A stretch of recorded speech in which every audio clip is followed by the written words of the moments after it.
everyone, and welcome to another episode of Getting Hammered. I am your host, Mary Katharine Ham. I'm here with my co-host, Vic Mattis of the Washington Free Beacon. We are your morning show for any hour. We are over-caffeinated and underprepared, particularly for this news cycle, which they're coming fast. They're coming fast. We will get into the news, but before we get into the news, as always, we should check in and see how Vic's doing. How are you, Vic? Hello, Mary Catherine. I'm doing fine. I just had one story I forgot to mention on the last episode, which is, when I was visiting my father up in New Jersey, my sister told me about something very interesting that happened at a local restaurant. I will leave the restaurant's name out of it. They are very embarrassed about this. So, my family, my dad, my sister's family, they're up in Toms River, Ocean County. It's a very deep red, politically speaking, county there, Monmouth County. It's like the third, fourth district. It's very conservative. And as you know, New Jersey almost went for Trump by Trump only lost by I think 4 or 5 points, right? Yeah. So I would be concerned about New Jersey if I were a Democrat at this point. Yeah, Bergen, Passaic. The counties in the north are what was surprising because that's all it takes is to flip. So in any event, the question is, how deep red is the area where my folks live? And I'll put it to you this way. This restaurant I mentioned, for celebrating the inauguration, they posted on Facebook a menu special, right? They had a menu special, and the special was called, quote, the Proud Boys Burger. Oh, no. Okay, now I'm going to read to you in quotes the exact description, okay? So, okay, I get it. They want to be vigilant, the Proud Boys, they're there to battle Antifa, I guess, okay? And the description of the Proud Boys Burger is this, quote, onion ring layers of truth. Oh, so far so good, right? Resilience pickles. Oh, who doesn't like resilience, right? Freedom fries, that's obvious. Cancel culture coleslaw, kind of funny. Liberty sauce. Oh, I forgot one more thing. Quote, white American cheese. So, needless to say, there was a bit of a mini local uproar about this. Yes, I could imagine. And then they had to issue an apology to the restaurant and say, we didn't mean to offend anybody with this one. Sorry. And then it just made things worse. Anyway, that's what's going on up there. But how was the burger? It sounded like it was probably good, Sorry. You have to get it like medium rare to rare. But again, that's what's happening there. Could you imagine if they had a restaurant here in town did that? They'd burn it down. It's bad enough. People were upset enough in town in Toms River, but there would have been like riots. There would have been riots. Anyway, goodness. so that's the only thing I had for you. My goodness. Otherwise, somber morning. Mary Catherine, how are you? I am all right. I did want to give a little update to the sleeping arrangements for the toddlers because I know people are on the edge of their seats about that. As you know, that we put them in bunk beds. The older sis is on the top, little guy's on the bottom, so that if he falls out, he doesn't fall very far. Nonetheless, we are still having problems. No, they are sleeping pretty well through the night in there together. They are still goofing off for not a small amount of time before they go to sleep, both at nap and bedtime, but we're kind of just letting them for a few minutes, and then they generally settle down and lay down in the beds. Okay. Well, they tire themselves out. That would be good. Yes. However, and I like them to be able to play with each other and have unstructured time without us. So that's cool with me. Although I do have to clean up the room every time I step back in it because they've destroyed it. Plus, they'll have fun memories, though, if, the antics that they did. Steve calls it a prison riot in there. Yeah, that's like that sounds turning over mattresses, throwing things around. It's like Attica. Yeah. Okay. So, however, you know how kids are. They don't necessarily want to sleep in the bed you've designated as the bed for them. Why would they want to do that? Yeah, no. So the 3-year-old, big sis, has decided we sort of surrounded the bunk bed with some sort of padding. So the old crib mattresses are under the ladder in case they fall. So the little mini crib mattresses, they're in a little corner under the ladder. She's decided that's her bed. Not the bunk No. that we painstakingly built for her. And which is, like, for her size, the equivalent of a king size. Yes. Yeah. Instead, she's on Okay. crib mattresses Mhm. on the Yeah. floor next to the bunk bed, but Mhm. also next to her brother, which I think is part of why she likes it. It's cozy over Oh. there. She's near him. Yeah. He is staying mostly on his bottom bunk. However, in the middle of the night, sometimes he sort of squiggles his way off into a crack between that and a toy chest. And when he's disoriented and asleep, he doesn't know how to get out of it. And so he just stays there. So no, he stays there, but he also just cries. So he gets in the court, he gets in this little crack, and he's not in any danger. Yeah. No, no, no. It's like a foot across, but he Right. can't really figure out how to get back into his bed. So he just kind of gets stuck there, and then this is the sweet part. Then he goes, "Mm, help me, mama, help me." Oh, and then how could you not? And then it's just, how long do you listen to your kid Yeah. go, "Help me, No, you have to go. mama." Yeah. You But have the to. but of course, because they're both in the same room, the Yeah. danger is if I go in Oh. and his sister pops up and is like, Mhm. "Oh, mom's here, it's time to Right. party." Right. So then we end up with musical beds Uh-huh. and mom laying down with one kid, and mom, "I can't lay down in your tiny little dog bed you've No. created for yourself, kiddo, so I gotta stay with this one." Anyway, it's an adventure. "Help me, mama." Do you then try to put the other child back in the normal sized bed, or no, you just let her No, just I've just given you in. just stay there? Yeah. I slept in, sundry places as a child Uh-huh. in my room, and my parents never gave me guff about it. They're like, "If she's sleeping, it seems fine." I slept in a closet at one point because it Wow. was cozy with all my stuffed animals. Well, I mean, it's amazing when you're that size.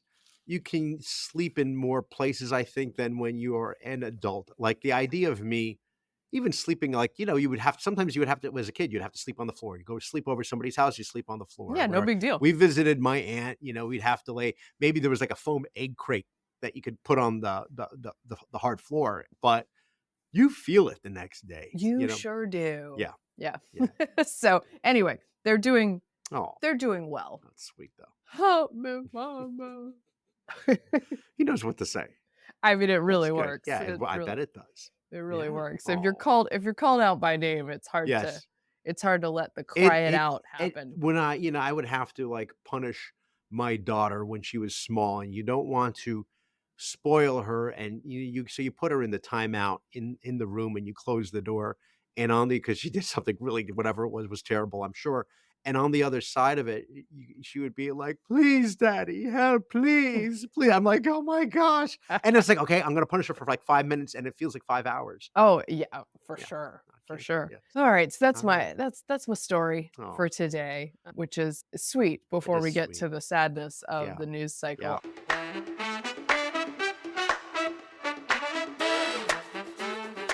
So, late into the night before we recorded this, the night before this, was a plane crash in the Washington, D.C. area. A military helicopter collided midair with a passenger commercial jet operated by American Airlines subsidiary coming into Reagan National, which there are two major airports in Washington. One is right near the District of Columbia in that's in Arlington, right? Mhm. In Arlington, Technically right Arlington. outside DC. It's a small airport that many people fly in and out of. It's noted to be the convenient airport in the area as opposed to Dulles, which is much further out. So this is For close. international flights, you go to Dulles. Right. And so this is close to all the monuments. It's close to the Capitol. Yeah. It's close to all this very restricted airspace. It is a nonetheless a very busy Mhm. airport.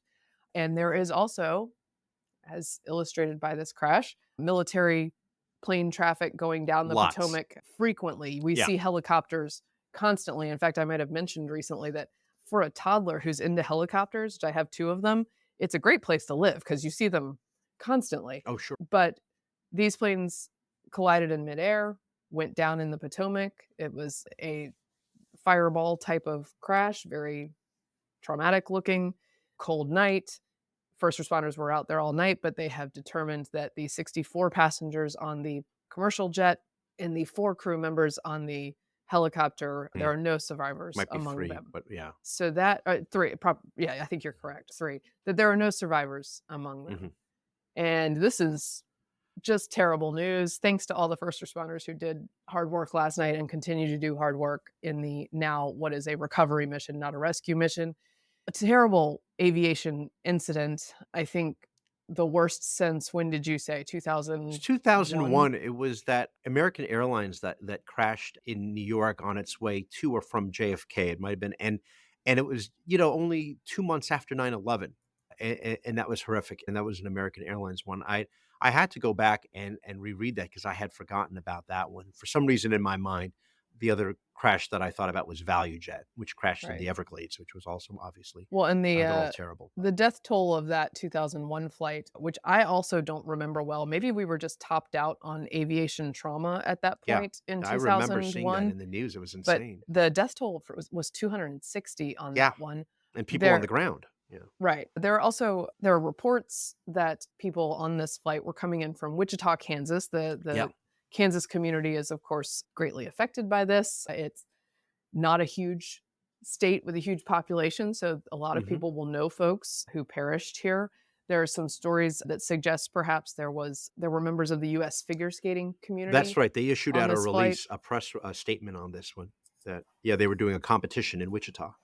So that community will be Mhm. greatly affected, as will the Fort Belvoir community, which is the place Where the from which the helicopters. helicopter came. It's very sad. And obviously, people responded quickly. The American Airlines CEO was straight to camera talking about it Mhm. last night on video Yeah. they released on social media. The president truthed about it in a way that he should not have, asking hypothetical or asking sort of leading questions about what happened before he released his Oh. actual statement. Yes, the one about the "Pray for their souls," that His one? actual Yeah. statement Mhm. was good. Yeah. The truth post was not. So let's Uh, just hold off till the actual statement in the future. And that one expressed appropriate yes. concern. And both the newly minted DoD head Pete Hegseth has Mhm. said they are looking on that. He is also doing straight to camera briefings on Yep. social media about this. Sean Duffy, who is the new Department of Transportation Mhm. head, literally got the job that day. Yep. He was sworn in that day, and late at night, they had video of him going to the scene in the Right. middle of the night to sort of help assess. And I have no doubt that those two will be working closely together as Yeah. they get through the investigation of this. I would say more about victims, but we do not have names and all that No. confirmed at this No, point. no, we don't. When you were talking about the air traffic at Reagan, and it's a tight spot in the flight pattern. I mean, outside of my office, we're high up in a building. On the Virginia side, there's not the same height restrictions as there are on the DC side, so we can see a lot. And I can see out my window if I, crane my neck at runway 33, which is the one where the plane was supposed to land, make its descent, and you can see some of the vessels in the distance. The problem for the ships, of course, is that it's like only 7 feet of water, I think, Right. in that area. So yeah, I mean, it's the problem is running aground, not that it's too deep. But there's a strong current, and that makes recovery very difficult. You mentioned Fort Belvoir, where the helicopters are from. I mean, you also have Bolling Air Force Base, you have Andrews Air Force Base, a lot of military installations. The helicopters that go back and forth here, some of them take, various officials to and from places. Sometimes you look out your window, you'll see Marine One, or it's several Marine One escorts. Usually, if the Yep. president's there, they travel like in three.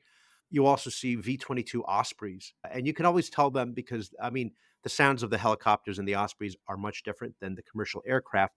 The commercial aircraft flies obviously at a significantly higher altitude. So I was confused when Right. I heard that there was this collision, and then learned that it was on the plane's descent. And That's it yeah, was very low. It sounds like about right. 400 feet. Yes, so it was on its way. So which again then begs the question: what is the helicopter doing in its way on that flight path? Because I assume that the plane, the American Airlines regional jet, was just going through the basic routine here when this Yes. happened. The problem is, I think there's a 200-foot ceiling for helicopters in the area. You're not supposed to go higher than that.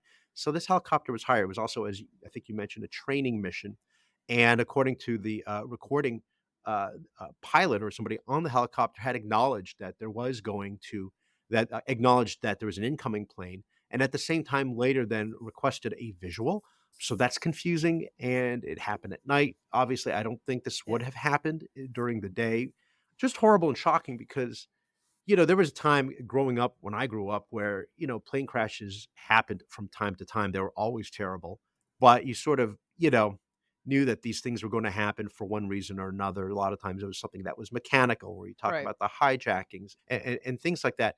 And then a lot of it changed largely because of, technology and things just got safer, Yep. particularly, so if you go back into like the late 80s and you watch the movie Rain Man, right? And Dustin Hoffman's character Raymond refuses to go on an airplane, and he will list and he mentions Tom Cruise will mention every airline that they can take to head, to go out Right. on, and he's like, oh, and he'll cite the date when there was a crash of that particular airline, how many people died on that, and then the only airline that was safe was Qantas, Mm. right out of Australia.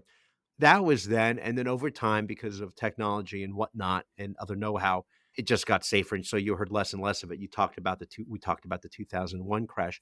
I was thinking about, and this is in US aviation. There have been obviously other crashes around the world. The one awful one that sticks in my mind is actually the Airbus Air France flight that left from Rio on its way to Paris, and Mhm. this is in 2009. And again, Airbuses are very good, so what happened? And it was largely pilot error because you have these what you call these pitot signals, and at a certain altitude, there was a storm they were trying to avoid, they froze, and the engine was stalling, and for whatever reason, the inexperienced pilot kept on wanting to pull up, Yeah. which made the stalling worse. Mm. So that is an error, and so when you see it here, you can't help but think that this is probably a helicopter pilot error, with exceptions, like the 737 MAX that got grounded. Those are Well, and technical problems. That's a serious problem that too. is the early hypothesis, and of Yeah, course there will be we don't more on know. this, is that, from the air traffic control conversation that Yeah. perhaps the helicopter visually identified a different flight, Oh. not the one. So Yeah, there's they also were one taking off at the same time. yes, Again, as you mentioned, there's just a ton there's of just a traffic lot out of there. traffic Yeah, that he may have visually confirmed a different yeah. flight than the Mhm. one that he ended up making impact with. Hegseth confirmed it's Army UH-60 helicopter Yeah. from Fort Belvoir doing a training flight. It is normal for them, like as I said, to fly up and down the Potomac frequently on training flights and Mhm. for work. And some of Uh, those helicopters actually test for radiation daily. That's a so thing. we will keep you updated. There will Yeah. be all the investigations. There will be certainly sad news for many, many people I coming out I of this. I don't know if you know our friend a friend of mine, Ari Schulman, who's the editor of the New Atlantis. He was driving down GW Parkway and saw it, Oh, and geez. then he tweeted about it in a very interesting thread that you can find on X. And then he was interviewed on the phone on NBC4 last night, so then I got to hear Ari. But, what he said was it was just like a Roman candle, Oh, and he just knew. I mean, when we drive in the area and the planes are, on its approach, I always love whenever I get a chance to look at the planes. It's one of those things that you marvel at, that something so large right. is air. I mean, it's just a marvel. And And yeah. it's a custom for many in the area to Oh, go to a park called yeah, Gravelly Point, that's right. which is on the flight path where Yeah, these planes come in. I've taken my kids out there because same. it is breathtaking to Yeah. have them come directly so close to you.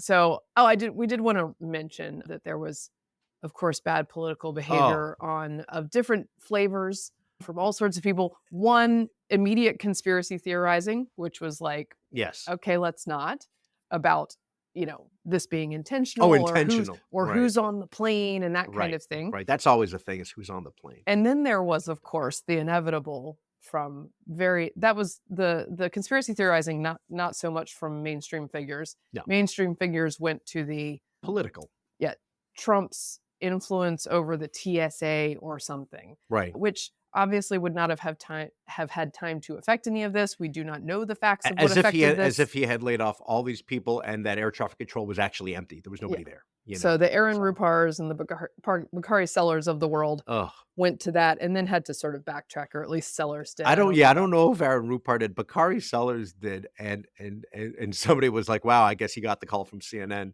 yeah. saying asking him, WTF, but, A couple Congress people as well. oh, I would like to say it was gratifying to see both Hegseth and Duffy engaged in this yeah, very quickly. yeah, That's that's right, not that is a difference from what you would have right, seen.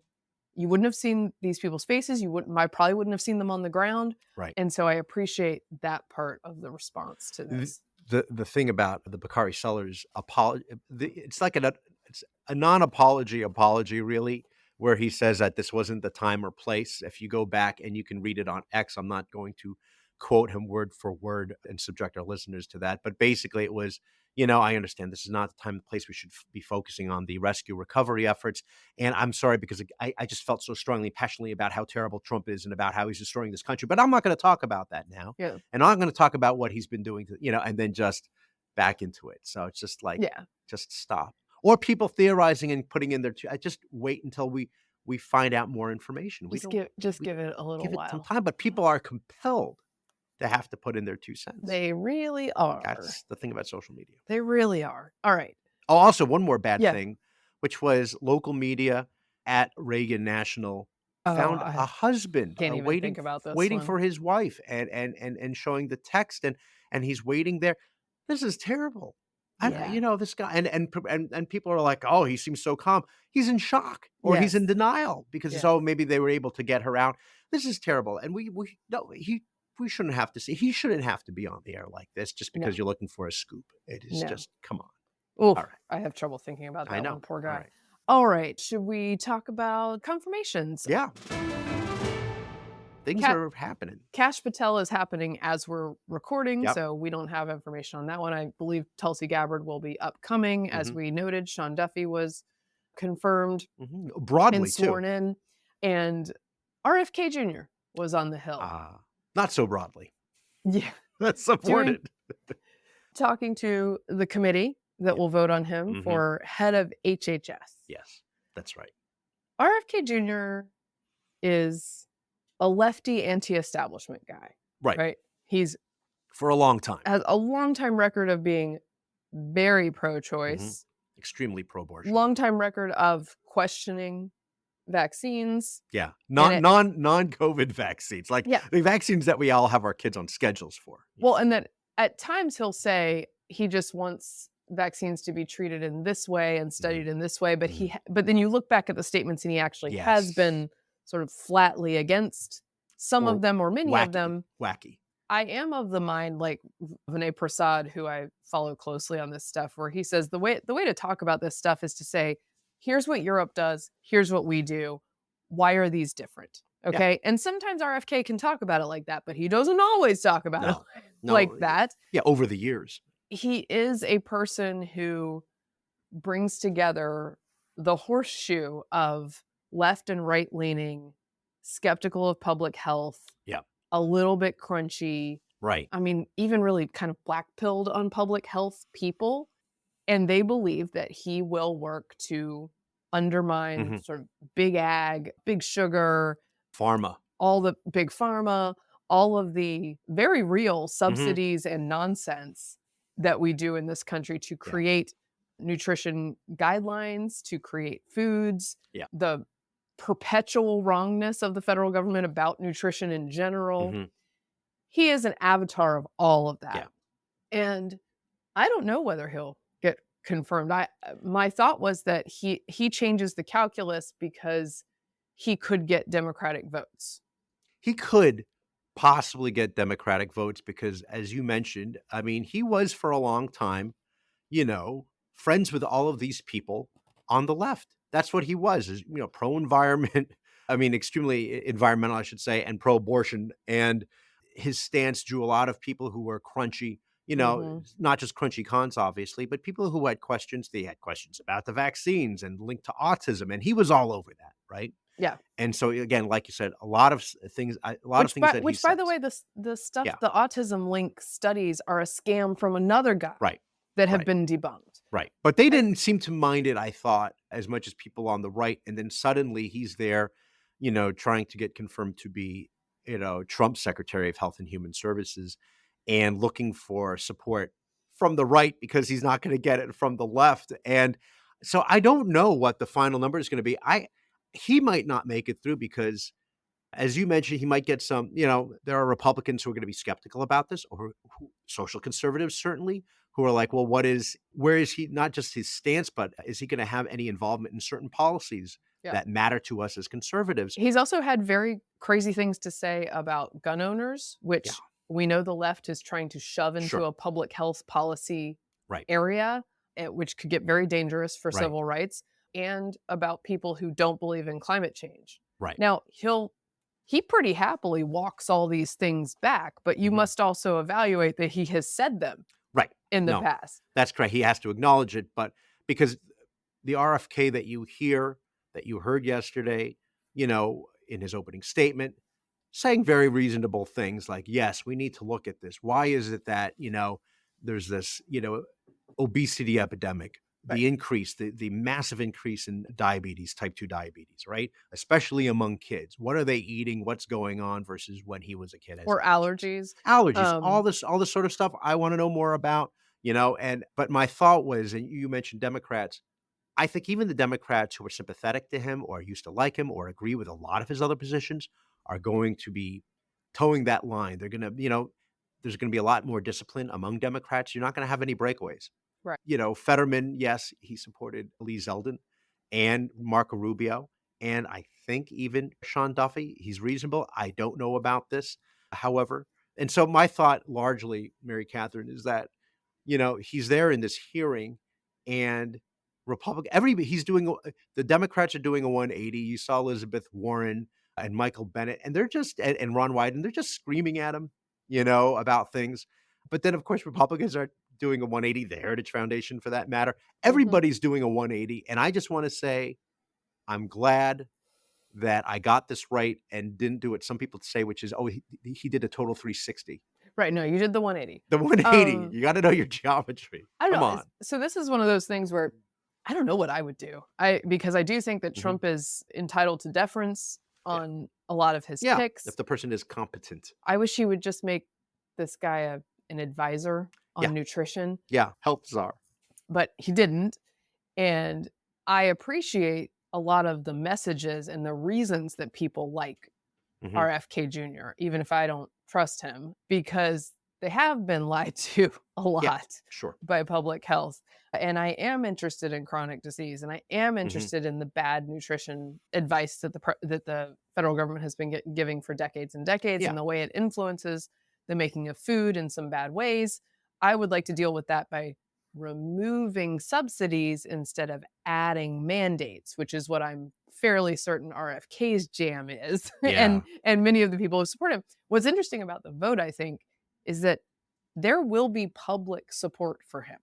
Yeah. There will be Okay. phones ringing at Senate offices this week for him because the constituency that the left on the table Mhm. of these very active, crunchy suburban moms, they are passionate about him.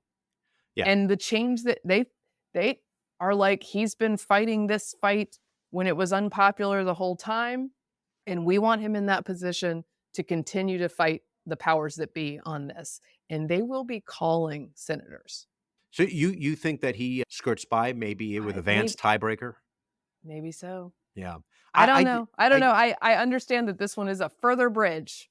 he had a funny line about McDonald's in referencing Trump and saying that, that's fine. It's up to you. What he wants is just an informed choice. So you Right. know what you're getting into. And that's perfectly fine. You go in there, and you want to have your double quarter pounder with cheese, which right now at this moment of recording sounds just Sounds great. delicious. Also, I think Bernie Sanders had the line of the Oh day, boy. Uh-huh. which was he had one of those big pictures that they blow up on the floor of two onesies that said like unvaxxed and unafraid or Oh my something, gosh. Uh-huh. something along those lines. Uh-huh. And I think we can pull up the clip. But the point is he yells at RFK Are you supportive of the onesie? Are you Are you supportive of this? I've had nothing to do with Are you leadership. supportive of these onesies? I'm supportive of vaccines. Are you supportive of this clothing, which is militantly anti-vaccine?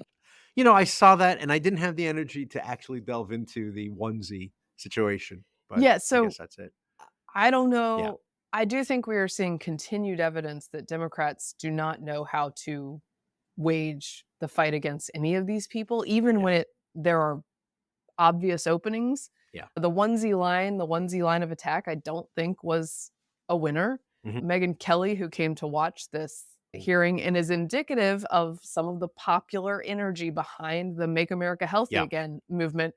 She's sitting behind RFK Jr. and she's just cracking up while Bernie is Is it yelling this. well, the yelling and I don't even know if we wanna subject our listeners to a clip of Elizabeth Warren yelling because it's a real Sure. oh, I'll comply with all the ethical guidelines. That's not the question. You have said You're asking me, repeatedly, Senator, those you're asking me not to sue requirements No, pharmaceutical I am companies. not. My Yeah, you question are. is stop That's exactly what enriching you're doing. health.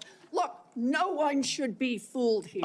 As Secretary of HHS, Robert Kennedy will have the power to undercut vaccines and vaccine manufacturers. there you go. Don't you feel happy now? Although Brit yeah. Hume did say, like, he doesn't often agree with her, but, like, even though the presentation not great, Yes, her point is valid. Her point, Like, yes. yeah. Okay, fine. I do wanna say there has been some progress, on the health front in general. I don't know if you saw this new study that's done. It's signed on by a lot of different health groups and organizations saying that we need to reassess the body mass index.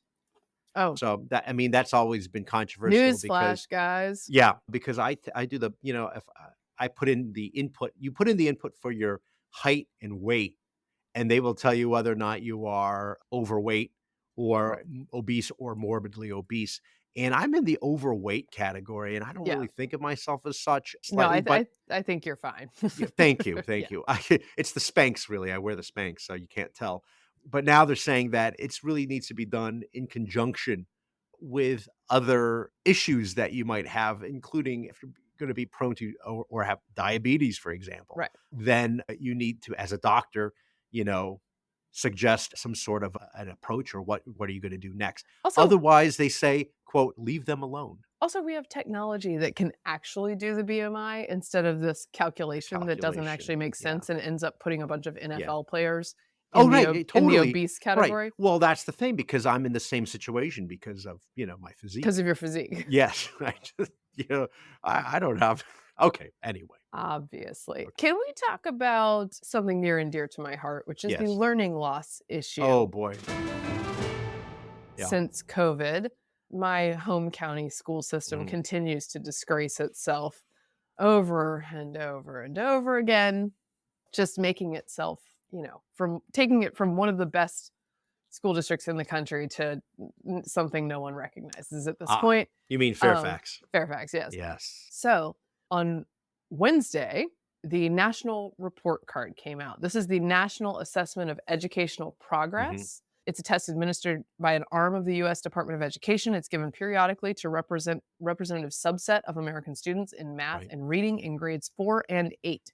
Scores are broken down by state and for a select handful of cities too. This is an interesting gauge of where we are because there was one in 2022, 2 years after the pandemic, and frankly, right after a lot of major metro schools reopened. Yeah. And now there's another set of scores, and the news isn't good, No. Vic. The whole of it represents the worst scores in 32 years, according to Chalkbeat. Most American students are still performing below their pre-pandemic counterparts in reading and math, while the yawning gap between high-achieving and low-performing students got even wider. Data from the nation's Yeah. report card shows. Results released Wednesday paint a sobering picture of academic haves and have-nots. Scores are increasing for many students who already do well, while struggling students stagnated or fell even further behind their peers. That's making a trend that began about a decade ago even more pronounced. And let's not fool ourselves, it got very pronounced post 2020. Right. Was not corrected, of course, by 2022. And now we see quite a lot of evidence that it is not easily corrected and is not corrected, and we're not sure what trajectory we're on at all. It looks bad. Yeah, I mean, at the time we were talking about, and other folks, some of our friends would like John Podhoretz talk about the need for a reckoning. I Right. mean, in some ways it happened, I guess, in 2024, finally. Mhm. It just took a second election cycle. But at the time, some of us were warning that this is going to Mhm. set our kids way behind and it's going to take years. And then people said, no, everything is fine and how fun it is. And they can do all sorts of things. And maybe you're only on for 4 days with the, for instruction. And my kids still remember, that from 5 years ago, going almost 5 years ago now, as a very weird, surreal time. It was strange. And you didn't have to. I mean, the teachers would try to get kids remotely to do, yoga stretches. And, and you didn't have your, screens on. And a lot of kids were just playing video games. Yep. And so you're seeing that effect. And also, what we also have known for a very long time, even before COVID, is that money is not always the answer here. And you think about school districts, and people are pointing out in Illinois, for example, the great state of Illinois under Governor J.B. Pritzker, and all those schools are failing, right? Yep. And I mean, but we've known this for some Which is time. horrifying. Can Yeah, you imagine running a state and allowing that to be sure. the That's your, situation yeah. and not being utterly ashamed of that No, not at all. and angry about it? Yeah, or if you are, you're going to blame somebody else. Obviously. I mean, it's really probably it's that Chicago teachers don't have enough No, benefits. that's right. Well, I mean, that's the thing about, Mark Zuckerberg, if you remember, this is before COVID, gave something like $300 million to New Jersey, particularly for the area of Jersey City to help the schools up there. And they had a big press. It was like on Oprah, and he was on with Chris Christie and Cory Booker, and or it might have just been with Chris Christie. Nevertheless, that money went there and nothing changed. And you had a lot of, it was just mismanaged. Yeah. And didn't help students. So, I No. mean, Yeah, we all said this would be a problem. yeah. Those of us who Yeah. were rational Right. about this. There is a theory also that so the fourth graders being tested here were kindergartners during the 2019-20 school Mhm. year, Mhm. and that they were likely hardest hit by school closures and disruptions. We have known all along from the data and from our brains that could tell us intuitively Yes. that those who were already struggling, the have-nots, would suffer worse from these school Right. closings than those who had access to private tutors and That's right. pods and all those The things. pods, yep. And indeed, that has been the case, and it remains the case because once you hurt a kid in that extraordinary way and they Mhm. get behind, it makes it very hard for them to get caught back up. Yeah. We have also had the problem of chronic absenteeism, which comes from a bunch of school districts telling parents, suddenly school doesn't matter. That's right. You don't need to be there physically. Virtual is fine. Yeah. Virtual's awesome. We're going to do a great job. It wasn't true. They didn't need to keep them closed for as long as they did. I have some grace for the spring of 2020, but by fall of 2020, like all of Europe, they should have gotten their S together. Mhm. And I was mashing that button. They were asking me, because I had a kindergartner, Yeah. and they were asking me, will you send your kid back? And I was like, yes, yes, yes. I want you to know that that Please. is okay with me because I Right. understand the science and I have looked into this. Uh-huh. And they just ignored it. They just ignored Well, all and of of us. course, where we are and where you are, there were a lot of parents who were scared about bringing their kids back, and they were having them. Again, I go back to the writer from the Los Angeles Times who wrote about her daughter wearing a mask and how masks are great. And even when she goes to, she has running outside, with the team and she has the mask on and it's okay. People are making a big deal. What's the big deal? And she comes home and she keeps the mask on at home, even if she's just Oh, on the how couch. lovely. And I'm like, there's something wrong. Well, and if what you feel like you need that mask. what happened, and there's data to support it, is that by keeping schools closed, they doubled and tripled and quadrupled down on neuroses. Yeah. Because places where schools opened and students went without incident, places like Georgia and Florida, Right. and community spread did not go up. It did not affect things the way that people were afraid it would, just like Right. it didn't in Europe. And children were okay, just like they were in Europe. Yep. Those communities gained confidence, they sent their kids back, they normalized more quickly. Yeah. The longer you kept schools closed, the more scared parents got to send their kids back because they thought these people must be thinking it through and there must be something extraordinarily scary happening here, or else they would open the schools. So you Right. fed this terrible cycle where you kept hurting kids Mhm. worse and worse by doing Yeah. this. Yeah, Um, and do you remember, the amount of courage it took to be, like, one of the first kids to say, "Hey, I'm not gonna wear a mask," or, oh my in gosh, school when it was I was so optional I was so and worried being about it. hounded by I was other so worried about kids. it. We sent our kids with talking points. I was like, "Ooh." Think about um, that. You had to do that. yeah, That's we insane. we prepped them. And here we are. So and of course, and then kids were getting passed, Yeah. from one grade to the next because they were easing up on things like tests and failing grades and, because they had to understand the situation. You're not actually helping the kid by saying, "Well, we understand it was difficult, therefore you don't need to meet this particular requirement," if at the end of the day you still can't read at that level. Right. A bright spot, by the way, is Louisiana, which Oh. did see improvement in grade 4 Mhm. reading, and some of the Education X accounts that I follow credit that Mhm. for the state really making a commitment to Mhm. having very quality curriculum, Mhm. particularly in reading. I know there's another story out there about how we failed children, about the bad methods of teaching reading that became in fashion Yeah. over the past decade, and Yes. that sort of compounded the problem here. And some states and some areas have figured out, oh, we were doing this the wrong way.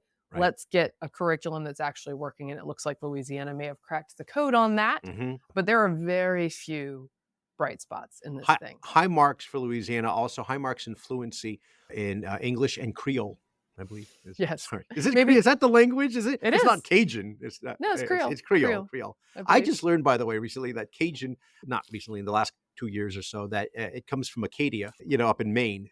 Like, Acadia, there's, like, a connection, and they were Acadians that became just shortened to Cajuns. So, Well, there look you at go. that. Yeah, All righty. So, look, the learning loss problem, I feel like we're having a sad episode today I know. because the learning loss problem is feels fairly Mhm. intractable. Yeah, Although it's nice to see some states either holding steady or yeah. doing slightly better. Mhm. I will say I do think that school choice is one of the possible remedies, I was just about to say that, charter and that schools and school choice. and school choice is sweeping the nation. I believe Yeah. Tennessee passed a universal Mhm. school choice bill Mhm. of sorts the other day. The president just put out an executive order supporting Mhm. school choice. He also put out an executive order that said they won't be funding any schools that teach CRT or gender ideology. Critical race theory, yeah. I think that one might face some legal hurdles because Sure, they're it depends on your definition of it, because what they're are being not told. saying, which again, on the content of these teaching methods, I'm totally Right. with the president, Mhm. but they're not saying we're going to defund grants that go to this type of programming. They're saying if you're a school engaged in this, Yeah. which could lead to, I think, some First Amendment concerns, Yeah, sure, then we maybe. will snatch your funding.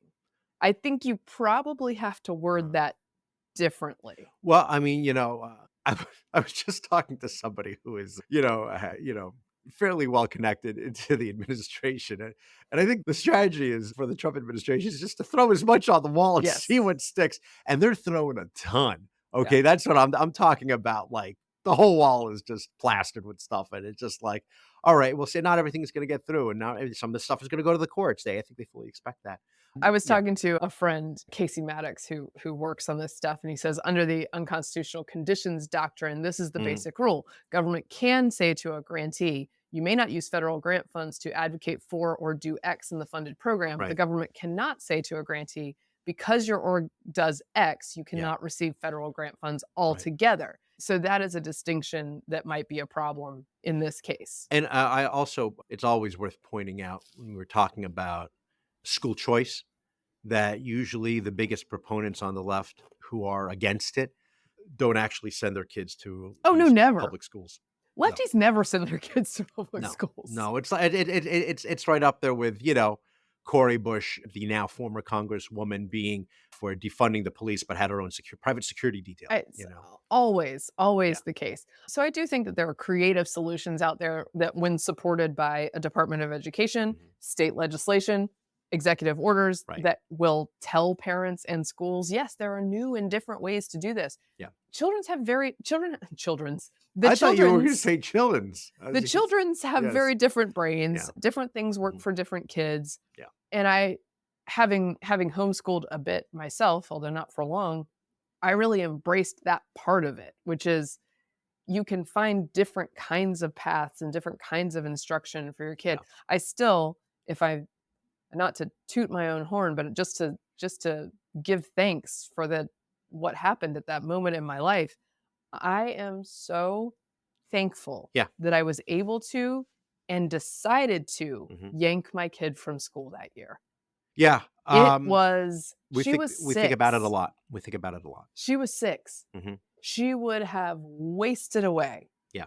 on Zoom. And instead, I was like, let's read books. And now she reads full adult books Yeah. 3 times a week. That's great. And in our case, if our daughter would have gone to the nearby public school, which I won't mention which one, near us, they had a terrible incident where a man was arrested because a repeat offender of exposing himself in the girls' bathroom because he was using the swimming pool, but I saw that. he identified as a woman, therefore he has a right to use that bathroom. So, Yep. now of course the prosecutor, who's a very far left George Soros prosecutor, Parisa Dagani Tofty, they're the ones taking action against this guy because he's done this before. But on the other hand, if they also insist that you have to respect a person's, how they identify, then what's going on here? Yeah. I mean, obviously we know that this thing is horrific, but it puts them in a bit of a hypocritical Yet position. another example of Northern Virginia schools, which Yeah. were formerly a crown jewel Yeah. of public schooling in the United States of America, creating situations Yeah. that make parents go, I don't want my kid there. No, and we say this all the time. Seth Moulton has said this in other contexts, the congressman, about his daughter having to play with, men identifying as women and getting hurt, and then there was a huge uproar against him. But the pushback is usually, you're exaggerating. This doesn't happen. Yeah. It happens. It happens. Yeah. And it's allowed to happen several times over because you get people who are afraid that if they try to punish this behavior, that they will be transphobes. Not worth it. Can I also note a couple data points? National Affairs does a roundup on this. National Affairs did a roundup on this at one point, and it has since, I think, solidified. But there has been a generational shift in who views which party as trustworthy on education. And Republicans are now at parity, if not slightly ahead, on this issue that Democrats owned by 20, 30 points. Traditionally for decades. For decades.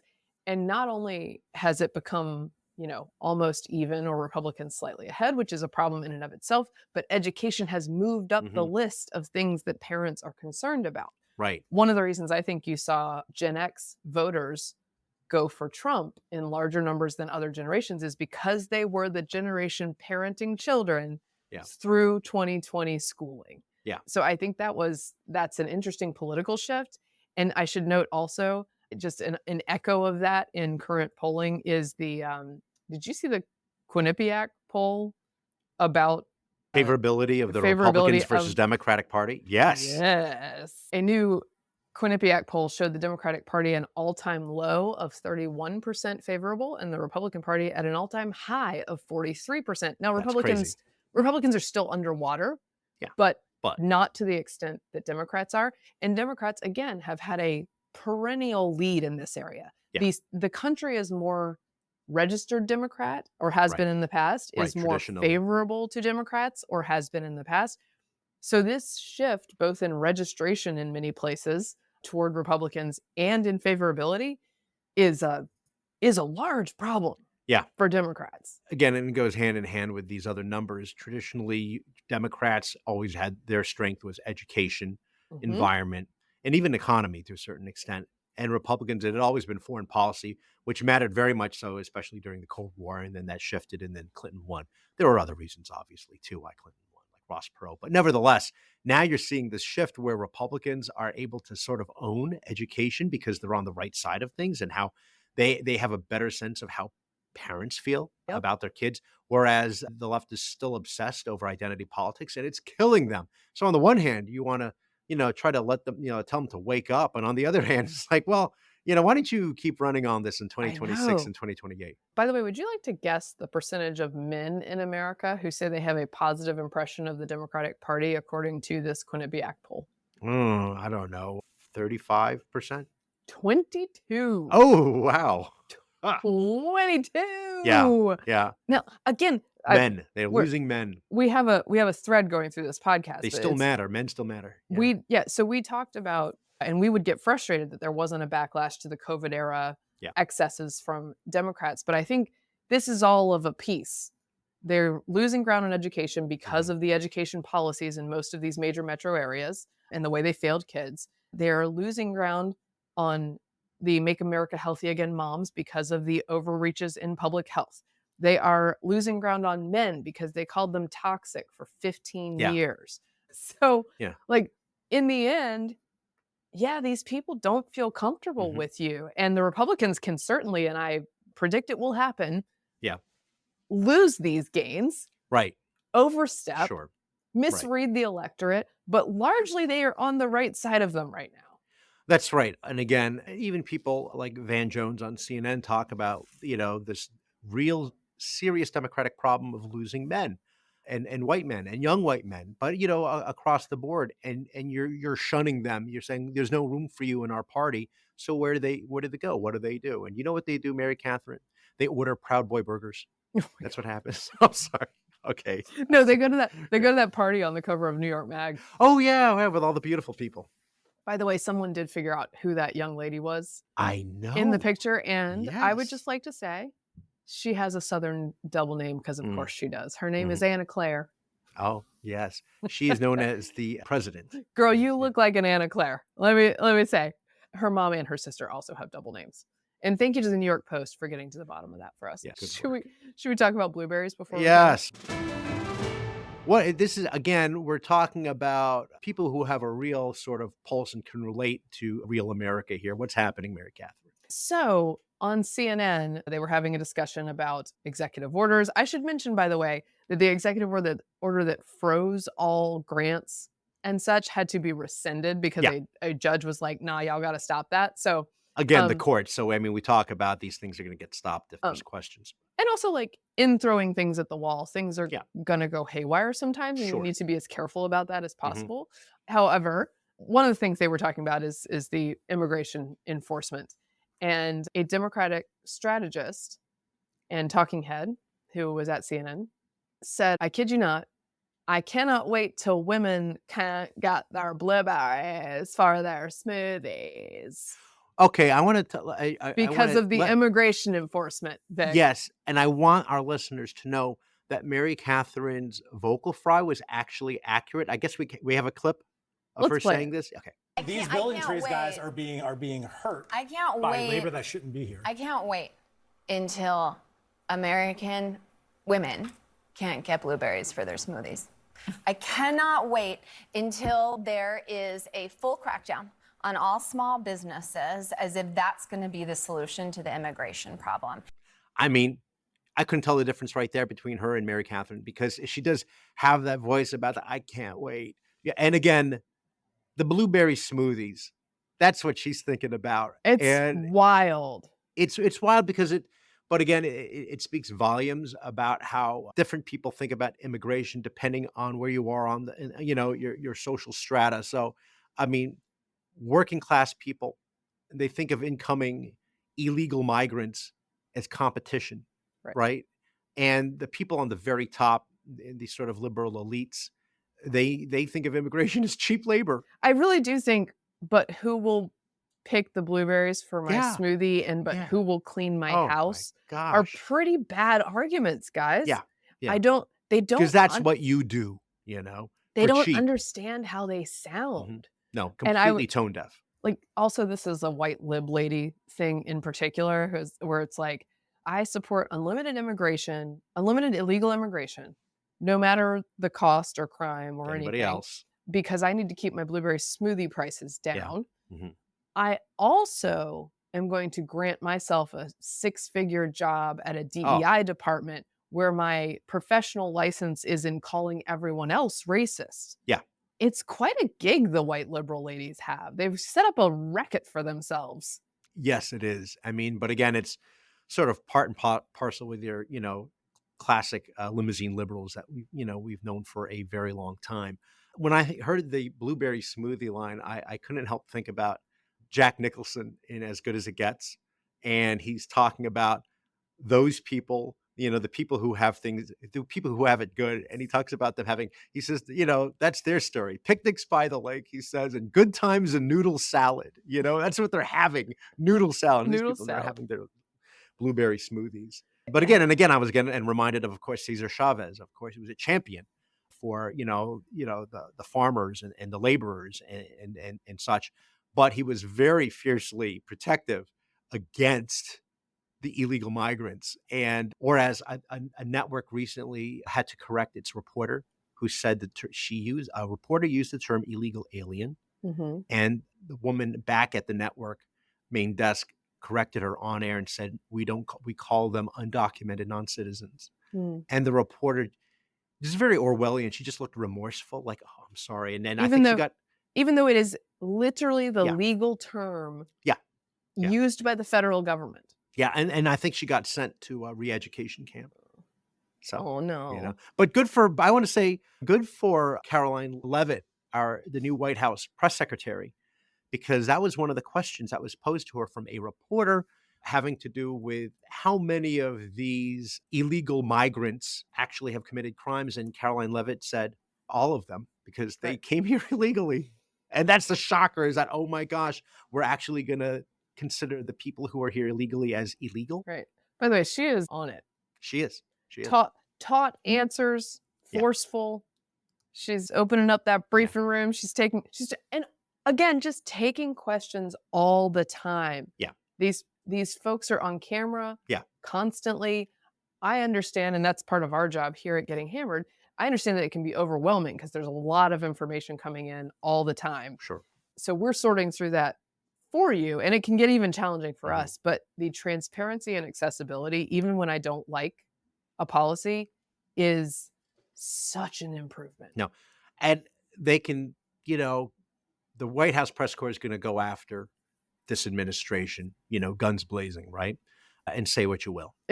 That said, they were as asleep as the president was for 4 years. No, and for now 4 they're years they awake didn't have again. any problem. And say what you will, but the access, they have to admit, even if it's just to themselves secretly, that the access to the president and to getting answers and the exchange between the press secretary, Caroline Leavitt, versus Karine Jean-Pierre in the last administration is a complete, like, night and day. Mm-hmm. Yeah. Yep. Okay. I'm excited about that improvement. All right. Well, is that all we got for today? yeah, I believe that is. I have to go to my laundry because of the immigration. Yeah, you got to do it yourself. I gotta fold it. Yeah. Well, Kate is actually out of town, so I have a lot of laundry, and it's just going to get piled up. Just going to reuse things. Okay, that wraps up this episode of Getting Hammered. Remember, you can subscribe to us on iTunes, Google Play, and YouTube. You can follow me on Twitter at Victorina Mattis. I am at MK Hammer on X. I am at MK Hammer Time on Instagram. You can follow the show at Getting Hammered Podcast on YouTube and Twitter. And I should also say, and we have been remiss in not mentioning it, it has been so beautiful to watch Israeli hostages come home from Gaza. Women, men, older folks. I know we're still waiting on others, and it's agonizing that you have to wait week by week.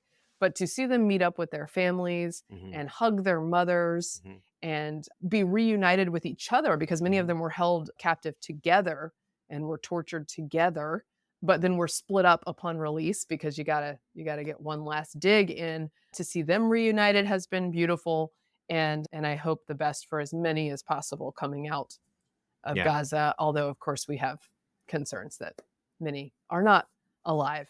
There were 5 Thai nationals also that were released today. Strangely, the world not in uproar about those folks either. So I'm glad to have them back with civilization. Alrighty. Is that it? Thanks for Yeah, getting hammered. I was going to say and it's also worth exposing these Gazan Hamas sympathizers / actual Hamas quote unquote soldiers who were for a lot of the war in plain clothes, and suddenly they have emerged in their uniforms along with an angry mob. So let us not forget who they are. Yep. There's an 81-year-old guy coming back today. So yeah, just normal people you kidnap in war. Alrighty. Thanks for getting hammered responsibly. This has been a Nebulous Media Podcast.